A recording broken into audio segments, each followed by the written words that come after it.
Switch off those television broadcasts. I mean it, power down that screen immediately. When you're consuming standard media channels, you're receiving a narrative constructed 2 decades ago. The terminology sounds familiar.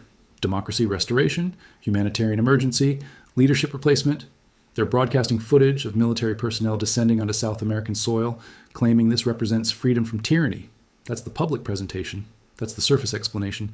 But your presence here indicates you understand that in today's world, global powers don't deploy naval fleets for charitable purposes. They don't allocate billions in operational expenses for philosophical reasons. They mobilize for resources. They activate to control critical pathways. And this morning, while social media debates partisan angles, I examined the mineral data. You've requested I move beyond assertions and provide documentation. You've demanded verifiable information. Well, that's exactly what you're getting. I won't reference unnamed sources today. I'm presenting the United States Geological Survey's published information, the documentation that policymakers prefer you ignore. Because when you compare the deployment coordinates from the 82nd Airborne's morning operation, particularly the regions designated Sector Alpha and Sector Bravo, the correlation becomes undeniable. I've provided the USGS mineral concentration documentation in the links so you can verify the coordinates independently. They didn't capture a government center. They secured a treasure chest, and the commodity they're acquiring isn't petroleum. That belonged to previous conflicts. We have petroleum surplus. This conflict concerns silver, specifically the defense-grade silver necessary to maintain American military technology systems operational. You must grasp the technical requirements of contemporary combat. A cruise missile, an unmanned aerial vehicle formation, a jet's navigation computer, they all operate on advanced semiconductor technology. And those semiconductors demand silver. It represents Earth's most electrically conductive element. There's no alternative. There's no replacement material. When silver supplies deplete, you don't merely lose currency, you lose weapons capability. Throughout the previous 6 months, the Defense Department has been discreetly purchasing every available ounce of physical silver from global markets. But they encountered limitations. Mexican mining operations are depleting. Peruvian exports face labor disruptions. And Chinese authorities just restricted their domestic reserves. That left a single massive accessible deposit worldwide, the Orinoco Arc within Venezuelan territory. So when those armored vehicles advance through tropical terrain, ignore the national symbols. Examine the ground beneath their treads. We're demonstrating this comprehensively.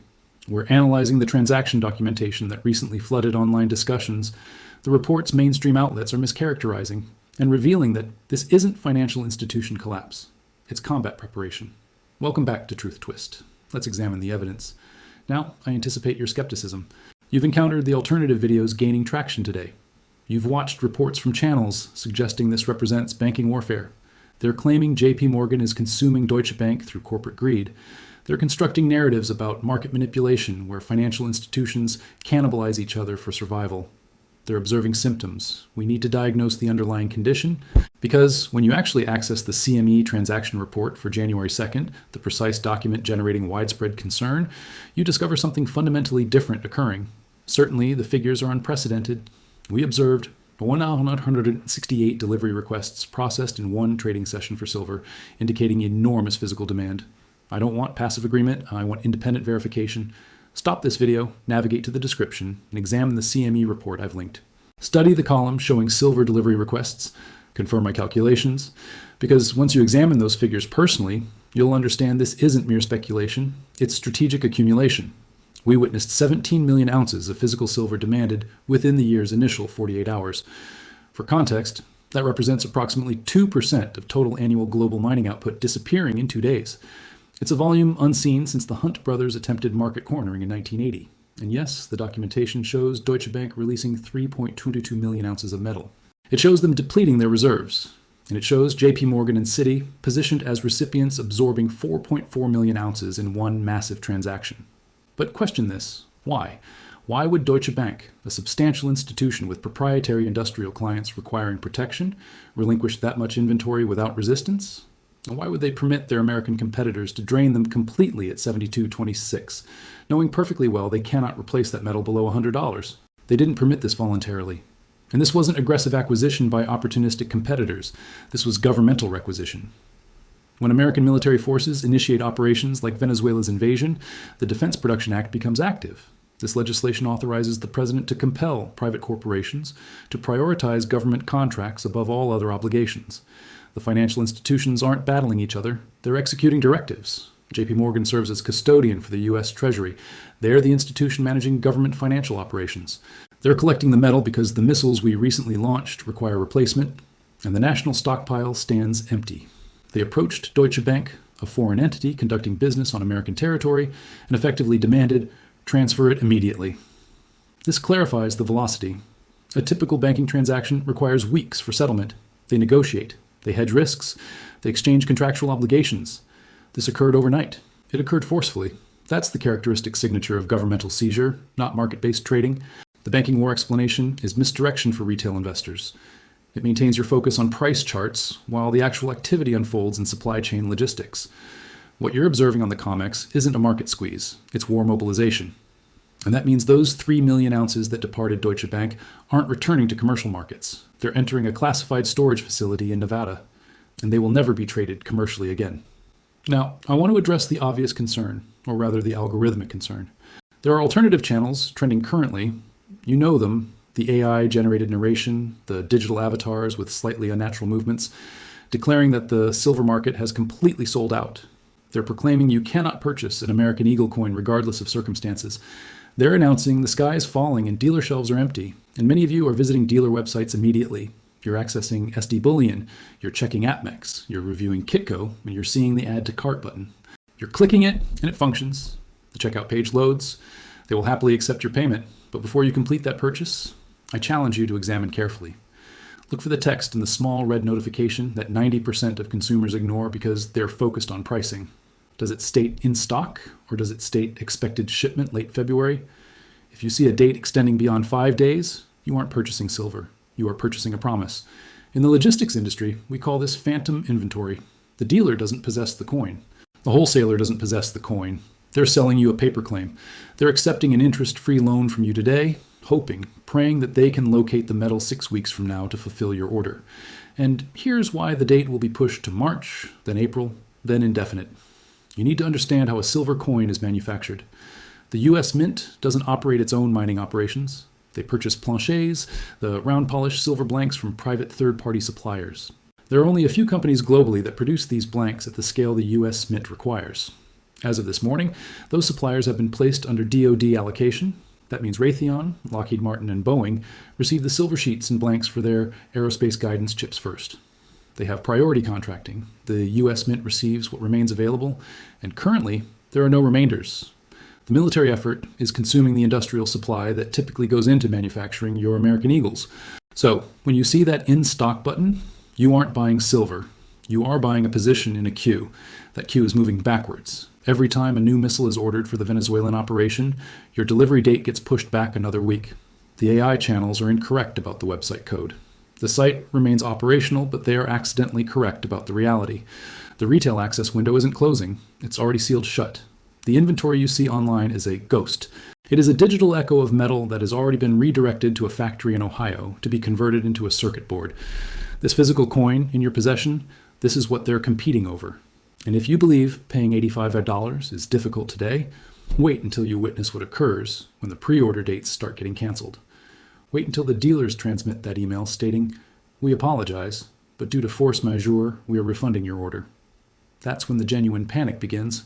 This brings us back to the most frequently asked question in the comments, the Tanaka reference. Everyone wants to see the documentation for this crisis. People are asking, where's the evidence that this shortage was forecasted? If you aren't monitoring the Asian markets, you probably missed this entirely. The Tanaka reference isn't an individual. It refers to Tanaka Kikinzoku, Tanaka Precious Metals based in Tokyo. They are the benchmark providers for industrial bullion in the East. They are to gold and silver what Goldman Sachs is to banking, but with 140 years of operational history. 3 months ago, they published a white paper titled The Semiconductor Deficit. I've included a link to the PDF in the description.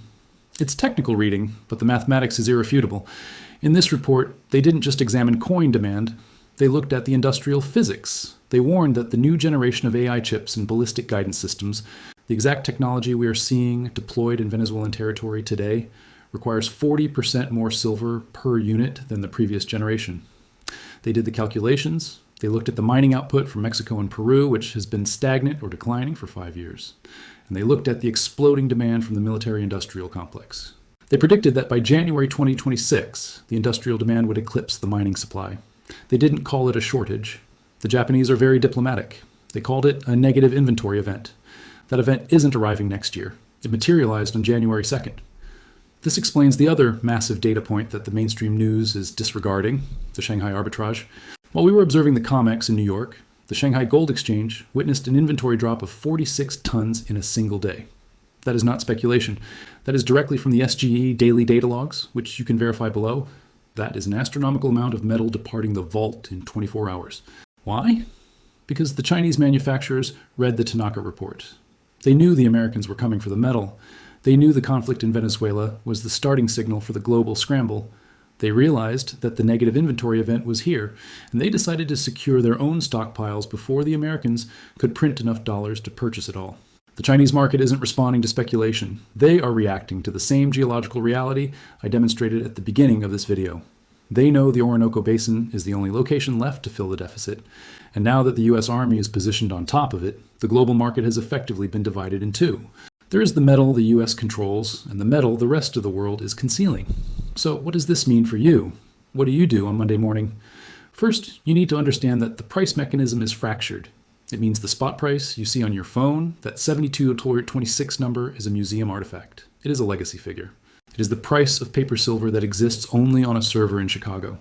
It is the price of a contract that will be settled in cash, not metal. The real price is the price you pay to actually get the metal in your hand. And as we saw with the premiums, that price is already $90, $100, or simply unavailable. If you are holding physical silver, do not look at the spot price. The spot price is for people who are trading digital promises. You're holding a strategic military asset. The US Marines just deployed in a jungle to acquire more of what you have in your safe. JP Morgan just drained their European allies to obtain more of what you have in your safe. The Chinese manufacturers just depleted Shanghai to get what you have in your safe. Do not sell your asset for paper currency that is being printed into oblivion to fund the very conflict that is making your asset more valuable. It is a trap. The disconnect between the paper price and the physical reality is about to rupture. We call this backwardation.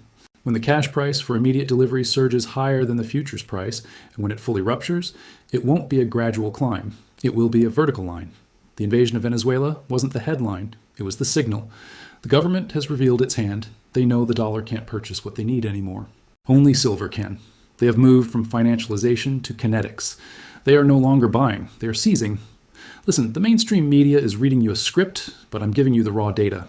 However, this is the internet, and I am a content creator on this platform. Do your own due diligence. Read the Tanaka report. Study the USGS maps. Don't move your capital based on faith. Move it based on facts. That is why we aren't selling a single ounce. We are watching the end of one system and the violent birth of another. The rules of the last 40 years are gone. The new rule is simple. If you don't hold it, you don't own it.